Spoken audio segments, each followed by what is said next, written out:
Hey, Shaylin with the Shay Show back here, Berkshire Hathaway.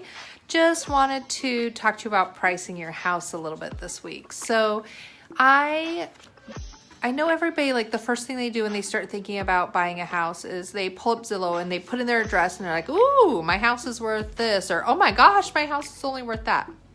Let me start by saying Zillow pulls a area and they look at all the comps and then they give you kind of like an average price per square foot, and it is very often very wrong.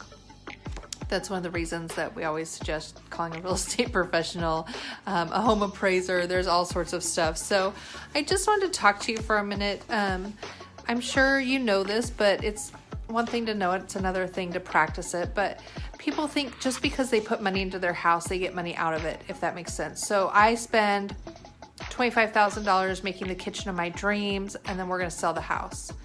Well, my $25,000 kitchen doesn't take my $275,000 house to $300,000. If it's in a neighborhood and the comps are still lower, it could bump it up a little bit if it's nicer than all the others, but you're not going to get that kind of money back out of it, if that makes sense. So I wanted to talk to you about a couple of different strategies and some considerations when you're trying to find the right price. So keep in mind that, sentiment, loving your house doesn't make it worth more to somebody else. So you've got a couple of different ideas here. So I think the one I hear the most is, well, let's leave room to negotiate. Everybody wants to feel like they're getting a good deal. And so in that approach, you price kind of at the top of the market above where you actually maybe need to sell it, and then you start negotiating down. And the problem with that, especially let's keep in mind the future and not necessarily the last couple of years. The future right now is looking like more houses are going to be listed and buyers are going to be taking more time to figure out what they want. And so with that kind of an approach, say the top of the market's 305. So if you price at 305 thinking you'll negotiate back down to 295 where everybody else is, all you're doing is helping those other people make their houses look better. You're making them more enticing because you've outpriced yours. The next approach to talk about is like a pricing it according to worth. So again, we're talking about the same home, and say its value according to the comps and everything else that's sold sits somewhere between 290 and 300. So you take the middle ground, 295, and you're going to get interest there because you're priced right. You're going to get lumped in with a lot of other houses that are in that same pricing. So they're going to take a little while to decide on your house. And then there's the aggressive approach. And this is quite often the one I think works the best, but it's underpricing it. And I know that sounds crazy, but if you don't get out in front of some of the other houses, you don't get people in to see your house, you can't sell it.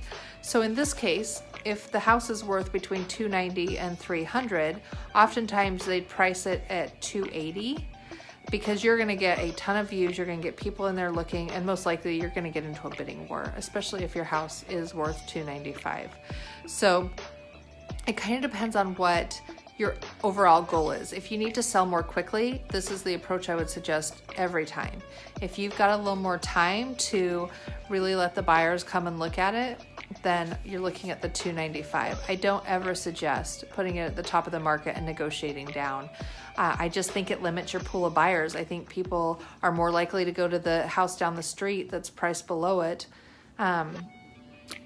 And similar. That's not the approach I would ever go with. Obviously, at the end of the day, it's always up to the sellers what houses are priced at. Us as agents can lead you, guide you.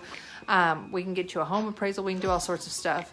But at the end of the day, you get to choose what you list your house at. So when you're thinking about that, before we sit down and talk about listing your house, just know up front, those are the three things we're going to kind of talk about. What are your ultimate goals? How quickly do you need your house sold? How much money do you need your house sold for? And I won't ever lie to you. I won't tell you your house is worth $315 when it's worth $295.